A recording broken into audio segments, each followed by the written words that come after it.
नमस्कार मित्रों, मैं हूँ अवधेश कुमार। मित्रों, कई दिनों से कुछ संदेश आ रहे थे आप लोगों के कि इन दिनों YouTube पर आप के वीडियो नहीं आ रहे हैं। मैंने आरंभ में ही कहा था और आप सबसे लगातार अनुरोध किया था कि मेरे YouTube चैनल को ज़्यादा से ज़्यादा लोग सब्सक्राइब करें, सब्सक्राइब कराएं ताकि एक बेहतर मंच बन सके। मैंने देखा उसमें कमी है, तो जब कमी होती है तो थोड़ा उत्साह गिरता है। उसमें कुछ नहीं करना है, जैसे ही आप YouTube चैनल खोलते हैं उसमें सब्सक्राइब आता है, उसको केवल टच करना है, उससे ज़्यादा कुछ करना नहीं है। लेकिन हमारे मित्रों को, हमारे चाहने वालों को, हमारे जो फैन हैं उनको इतने में कठिनाई होती है। फिर भी अभी इस समय जो मैं आज विषय लेके बैठा हूं मित्रों, कि आप देखा होगा पिछले 2 दिनों के अंदर अलग अलग राज्यों से अलग अलग राज्यों के लिए ट्रेनें जो वहां के कामगारों को, वहां के छात्रों को, सबको भर के ला रही हैं। अब आपको यह दृश्य कैसा लगता है मुझे नहीं पता, लेकिन मैं तो इन दृश्यों को देखकर डर जाता हूं। मेरे अंदर डर पैदा हो रहा है कि आखिर ये देश कैसे चलेगा। कोरोना संकट ने देश के हर व्यक्ति के सामने कठिनाई पैदा की है। एक जो बहुत ऊपर तबके के लोग हैं, शायद जिनके पास सारे सुख साधन हैं, उनको छोड़ दीजिए, तो मध्यम वर्ग, निम्न मध्यम वर्ग, हर प्रकार के लोगों के सामने कठिनाइयां पैदा की हैं, कम हो या ज्यादा हो, उसमें हम सब लोग शामिल हैं। सबको कठिनाइयों में जीवन जीना पड़ रहा है, सबको अपनी इच्छाओं का थोड़ा दमन करना पड़ रहा है, क्योंकि कोई चारा ही नहीं है। ये कोरोना का एक ऐसा हमला है इसका कि हम कभी भी कहीं निकल के इसके चपेट में आ सकते हैं, और हम चपेट में आएंगे तो हमारे साथ पता नहीं कितने लोग चपेट में आएंगे। तो इसलिए लॉकडाउन अनिवार्य थे। एक चीज तो समझ में आती है कि जो समाज का सबसे निचला तबका है, जो शहरों में आकर के दिहाड़ी करता है, रिक्शा चलाता है, ठेला चलाता है, खोमचे पर कोई काम करता है, उसके लिए लंबा झेलना कठिन है। वो 2-3 दिन 4 दिन झेल सकता है, लेकिन उससे ज्यादा कठिन है, तो उसकी कठिनाई समझ में आती है। लेकिन उसके अलावे जो भारी संख्या में लोग जा रहे हैं, जैसे छात्र हैं, इनकी क्या कठिनाई है? छात्रों की कठिनाई क्या हो सकती है? क्या छात्र यहां से जहां जाएंगे घर, वहां कोई कठिनाई नहीं होगी, वहां सब कुछ खुला मिलेगा? या जो लोग किसी फैक्ट्री में थोड़ा बेहतर काम करते हैं, जिनको थोड़ा ठीक ठाक वेतन मिलता है, उनको वही कठिनाई है जो मेरे सामने है, जो आपके सामने है? ऐसे बड़े लोग हैं, लेकिन जो स्थिति पैदा कर दी गई थी, लोगों ने इस ढंग से सोशल मीडिया से लेकर के दबाव बनाया। प्रधानमंत्री कार्यालय में फोन हो रहा है, मुख्यमंत्री कार्यालयों में फोन हो रहा है, राज्यपालों के यहाँ फोन हो रहा है, जो सांसद हैं, जो स्थानीय विधायक हैं, जो वार्ड के मेंबर हैं, जो उनके अपने राज्य हैं, वहां संपर्क कर रहे हैं, सोशल मीडिया से संपर्क कर रहे हैं, गृह मंत्रालय से संपर्क कर रहे हैं, जो जहां है कि हम यहां से भाग चले, हमको निकाल दीजिए यहां से। तो एक वातावरण बन गया और सरकारें दबाव में आ गई, राज्य सरकार भी दबाव में आए। हालांकि कुछ राज्यों ने इसका रेसिस्ट किया, जैसे बिहार के मुख्यमंत्री ने कहा कि अगर इस ढंग से होगा तो पूरा लॉकडाउन फेल्यूर होगा, सही बात थी। लेकिन महाराष्ट्र के मुख्यमंत्री उद्धव ठाकरे ने बार बार ये कहा, एक ट्रेन दिया जाए, हम यहाँ से जो लोग बाहर जाना चाहते हैं उनको राज्य और घर हम भेजें, इसके लिए ट्रेन चलाई जानी चाहिए। उत्तर प्रदेश ने भी इसका विरोध किया, लेकिन एक स्थिति बन गई थी, बहुत सारे राज्य एक जिम्मेवारी को ठीक से वहन करने के लिए तैयार नहीं थे कि लॉकडाउन जब लागू हुआ है तो समाज के निचले तबके तक कैसे वो हमारी आवश्यक सेवाएं पहुंचे। व्यवस्था हुई है, खाने की व्यवस्था हुई, राशन की भी व्यवस्था हुई, लेकिन फिर भी उस सभी लोगों तक पहुंचना संभव नहीं हुआ। उसका एक कारण तो यह भी था कि लॉकडाउन हो जाने के कारण मेरे जैसे और आपके जैसे लोगों के लिए भी कठिनाई हो गई, क्योंकि हम बाहर निकल के ढूंढ नहीं सकते हैं कि कौन कहां भूखे पड़ा हुआ है। अब दिल्ली जैसे जगह, बहुत सारे जगह उसके लिए पहले पुलिस की परमिशन चाहिए। यहां तो दिल्ली में तो खाना बांटते हुए बिना परमिशन के उन पर FIR दर्ज हो गया, तो वो थोड़ी कठिनाई हुई कि हमारे मोहल्ले में हम कैसे ढूंढें।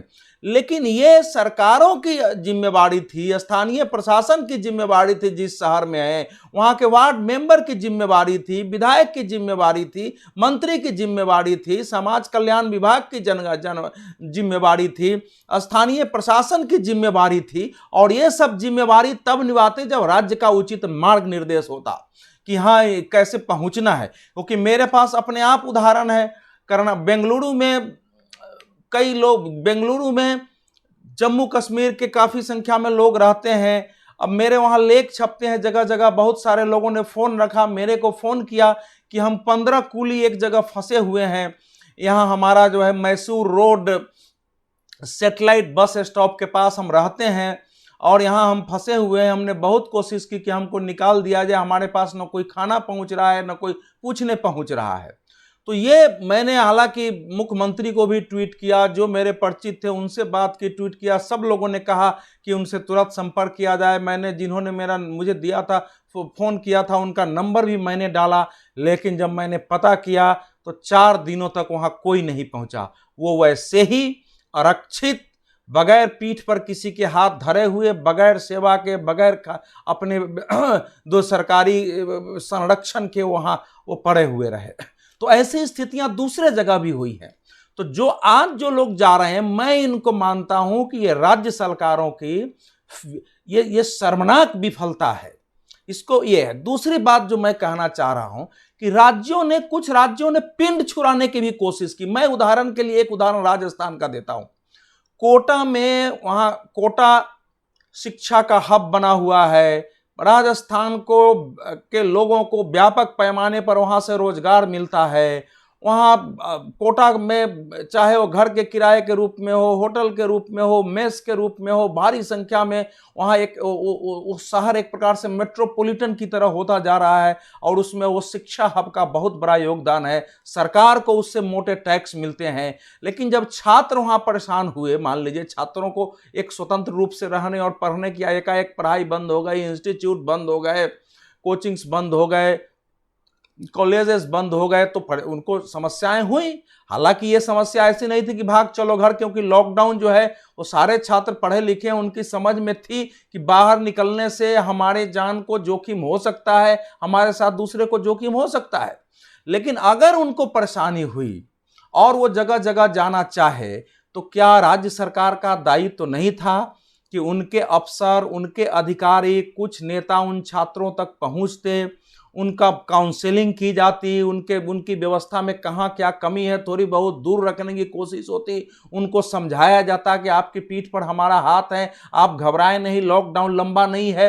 राजस्थान सरकार ने कुछ नहीं किया। उत्तर प्रदेश सरकार ने हार करके 300 बसें भेजे और उसमें 7,500 लोगों को, छात्रों को अपने यहाँ बुलाया। जब उत्तर प्रदेश ने बुलाया, पूरे देश में दबाव बढ़ा, महाराष्ट्र ने बुलाया, बिहार के छात्र सबसे ज़्यादा वहाँ है, बिहार का दबाव बढ़ा, मध्य प्रदेश का दबाव बढ़ा और बाकी राज्यों ने भी लगभग यही काम किया कि अपनी जिम्मेदारी से पल्ला झाड़ दो। कम से कम उत्तर प्रदेश सरकार ने तो इतनी कोशिश की कि दिल्ली से जो लोग भागे हैं उनको रोका जाए। उनको, उसके लिए सरकार ने ऑर्डर तक जारी किया प्रशासनों को कि जहां है उनको रोका जाए, उनके खाने की व्यवस्था की जाए, उनको शेल्टर दिया जाए, होटलों का इंतजाम किया जाए, जहां जैसे जो पर्यटक जहां फंसे हैं उनका ध्यान दिया जाए। उन्होंने कोशिश की, लेकिन लोग एक बार घर के लिए चल देते हैं तो मानते नहीं है। लेकिन बाकी राज्यों ने तो यह कोशिश भी नहीं की, राज्यों ने अपना पिंड छुड़ाया है। लेकिन अब मैं पूछता हूं कि ये आखिर ये कहां जाएगा? ये इस समय उद्योगपति, कारोबारी, दुकानदार, व्यापारी, निर्माता, एजेंट, सबको चिंता हो गई है कि इतनी भारी संख्या में जब लोग जा रहे हैं, कल जैसे ही कारोबार शुरू होगा, फैक्ट्री शुरू करनी पड़ेगी, यहां तक कि कोचिंग क्लासेस भी होंगे, यहां तक कि तो उसमें फिर जो नीचे के स्तर के जो कर्मचारी हैं उनका क्या होगा? ये एक छटपटाहट सी पैदा हो गई है। हर के चार्टर अकाउंटेंट्स हैं, उनके साथ सहयोगी काम करते हैं, वो जा रहे हैं। बड़े बड़े वकील हैं जिनके साथ छोटे छोटे वकील जो है नए सिरे से, वो सब वापस जा रहे हैं। ये चारों तरफ एक हाहाकार की स्थिति है। आखिर इसका अगर लॉकडाउन खत्म होगा तो फिर काम कैसे शुरू होगा? इसका ध्यान रखना सभी राज्यों का दायित्व था। केंद्र ने बहुत दिनों तक इसको टाला। लोग केंद्र पर हर चीज का आरोप केंद्र पर लगाना उचित नहीं है। राज्यों का जो विषय है उसको राज्यों को संभालना है। केंद्र आपको सहायता दे सकती है, उसको लागू करना, नीचे तक ले जाना आपकी जिम्मेवारी है। केंद्र ने बजाबता कई बार गृह मंत्रालय ने डाला कि लोगों को जहां है वहीं रोका जाए, लोगों को नहीं जाने दिया जाए। लेकिन राज्य जो है चाह रहे थे कि पिंड छूटे, तो अब छूट रहा है। लेकिन इसमें एक और बात समझ में आती है, कुछ लोग आलोचना भी करते हैं। हमारे देश में ऐसा लगता है जैसे हमारा एक भारत देश नहीं होकर के अलग अलग राज्य देश है। कहा जाता है प्रवासी मजदूर, प्रवासी कामगार। अरे भाई, अपने देश में कोई प्रवासी कैसे हो सकता है? शिक्षा, बेहतर शिक्षा के लिए, बेहतर प्रशिक्षण के लिए, प्रोफेशनल एजुकेशन के लिए, व्यापार के लिए, काम के लिए, मनोरंजन के लिए, घूमने के लिए, तीर्थाटन के लिए, हर चीज के लिए लोगों का जाना आना एक राज्य से दूसरे, एक शहर से दूसरे शहर सदियों से होता रहा है। कोई आज पहली बार नहीं हो रहा है। क्या प्राचीन काल में बिहार के छात्र, आज जो पाकिस्तान में तक्षशिला है वहां पढ़ने नहीं जाते थे? क्या गांधार नहीं जाते थे लोग? क्या दुनिया के, भारत के अलग के छात्र विक्रमशिला और नालंदा विश्वविद्यालय में नहीं आते थे? क्या बिहार, आज बिहार है भले, उस क्षेत्र के व्यापारी क्या पश्चिम और पूर्व और उत्तर दक्षिण के क्षेत्रों में नहीं जाते थे, वहां नहीं रहते थे? ये लंबे समय की बात है। अपने देश में कोई प्रवासी नहीं होता है, और जो वापस लौटने वाले केवल मजदूर नहीं है, ये भी ध्यान रखना चाहिए। उसमें हर किस्म के लोग वापस लौट रहे हैं, उसमें प्रोफेशनल भी हैं। अब ये समझ से परे की बात है कि वो ये क्यों नहीं सोच रहे थे कि हम लौटेंगे तो कोरोना का संकट वहां भी हो सकता है, जाने पर वहां क्वारंटाइन होना पड़ेगा। आप कल्पना करिए, इतने व्यापक पैमाने पर रेल एक दूसरे को लेकर के जा रहे हैं, बसें जा रही हैं, फिर जहां रेल है वहां से उनको गंतव्य तक पहुंचाना है, फिर सैनिटाइज करके फिर उनको क्वारंटाइन करना है। आखिर अगर मोटा मोटी भी मान लीजिए 1 से 1.5 करोड़ लोगों को भी अगर यहां से वहां तक ले जाना हो और उनको क्वारंटाइन करना हो, इसमें कितना मोटा खर्च आएगा, इसकी जरा कल्पना करिए। इसलिए मुझे ये भय पैदा होता है इससे कि कल क्या होगा देश का। और जो लोग जा रहे हैं उनसे भी ये प्रश्न उठता है कि जब आप जा रहे हो तो क्या आपको लगता है कि आपके जीविकोपार्जन से लेकर आवश्यकता की सारी चीजें आपको वहां उपलब्ध हो जाएंगी? आपको नहीं लगता है कि कल शिक्षा के लिए आपको, आपके बच्चों को, या रोजगार के लिए, जीविकोपार्जन के लिए, अन्य कार्यों के लिए हो सकता है फिर से आपको जाना पड़े? आप जिस फैक्ट्री में काम कर रहे हो वहां फिर से आपको लौटना पड़े? तो इसमें इतनी हड़बड़ी क्या थी? हर आदमी कष्ट सह रहा है। मैंने खुद जो है वो समय देखा है जब लोग एक एक शाम खा करके गाँव में रहते थे, और सरकार की ओर से कहीं कहीं से खिचड़ी आती थी। मेरे गांव में खादी ग्रामोद्योग था, ग्रामोद्योग में बढ़ता था, लोग कटोरा थाली लेके जाते थे, उसमें से लेके आते थे। सरकार ने सस्ती रोटी सब्जी की दुकान खोली थी, जिसमें 50 पैसे में, हम लोगों को याद है, रोटी और सब्जी मिलता था, और एक शाम खा के लोग रहते थे। साधारण खाना खा लिए, माड़ और भात खा लिया, चावल, और चावल से जो पानी निकलता है वो खा के रह गए। लोग मक्के की रोटी पर नमक और थोड़ा सरसों तेल मिला के खा के कष्ट करते थे, और कभी किसी को सोच में ही नहीं आते थे कि सरकार हमारी मदद करे। ये तो आज आती है कि हर चीज में सरकार आए, सरकार खर्च उठाए हमारी। पहले ये सिस्टम भी नहीं था, लेकिन लोग झेलते थे, रहते थे, जूझते थे। तो ये जो जूझने की शक्ति है, ये अगर कमजोर हो जाएगी, वो देश कभी खड़ा नहीं उठेगा। संकट के समय समस्या झेलते हुए, कठिनाई झेलते हुए, संकट का सामना करते हुए जो लोग तन के खड़े होते हैं वही आगे बढ़ते हैं, वही देश को आगे बढ़ाते हैं। अगर हम देश को इतना कमजोर और लाचार बना देंगे, लोगों को अपनी जिम्मेवारी से राज्य भागेगी, अपना पिन छुड़ाना चाहेगा, कमजोर लोगों तक पहुंचेंगे नहीं और एक भयावह स्थिति पैदा कर देंगे, तो कल लोग कठिनाई सहते हुए भी बाहर आने से डरेंगे। फिर इस देश की विविधता का क्या होगा? इस देश में जहां लेबर की जरूरत है वहां क्या होगा? इस देश में जहां प्रोफेशनल की जरूरत है वहां क्या होगा? क्या एक इंजीनियरिंग कॉलेज में अगर एक साल में 600 या 1000 लोग निकलते हैं, क्या संभव है कि उसको वहीं काम मिल जाए, उसको बाहर नहीं जाना पड़े? इसीलिए मैं कह रहा हूं कि इससे जो सबसे बड़ा जो इससे जो सीख मिली है, सबसे बड़ी सीख जो मिली है कि अब आगे से इस बात का ध्यान रखना होगा कि अगर किसी राज्य से कोई व्यक्ति कहीं काम करने आता है, उस समय से उस राज्य की जिम्मेवारी उस व्यक्ति के प्रति होती है और होनी चाहिए। यह स्थानीय लेबर डिपार्टमेंट की जिम्मेवारी है, स्थानीय पार्षद की जिम्मेवारी है, स्थानीय प्रशासन की जिम्मेवारी है, बीट कांस्टेबल की जिम्मेवारी है कि ऐसे लोगों का रजिस्ट्रेशन हो जाए, फिर उनको न्यूनतम जो सुविधा दी जा सकती है जाए। प्रशासन, श्रम विभाग, पुलिस, सामाजिक कल्याण विभाग, महिला और बाल कल्याण विभाग, प्रशासन, कृषि विभाग, हर विभाग, उद्योग विभाग, क्योंकि उद्योग श्रम के बगैर नहीं चल सकते हैं। ये सारे उनके साथ संपर्क और संवाद में रहे, ताकि ऐसे कभी कठिनाई की स्थिति पैदा हो तो अकेला न समझे, रिक्शा चलाने वाला ये न समझे कि हमको यहाँ पहचानने वाला कोई नहीं, अगर कल हमारी कोई दुर्गति हो गई तो कौन हमको देखेगा, इसलिए यहाँ से भाग चलो। लोग साइकिल से भाग रहे हैं और कितनी दर्दनाक घटनाएं हुई थी, कितने लोग इसमें मर गए हैं। लेकिन अब जो राज्य सरकारों ने इस ढंग से केंद्र के साथ मिलकर, पहले तो केंद्र ने ये कोशिश की कि रेल न चलें, बसों को सैनिटाइज करके और ले जाया जाए ताकि कम संख्या में लोग जाएं, उनका ध्यान रखा जाए।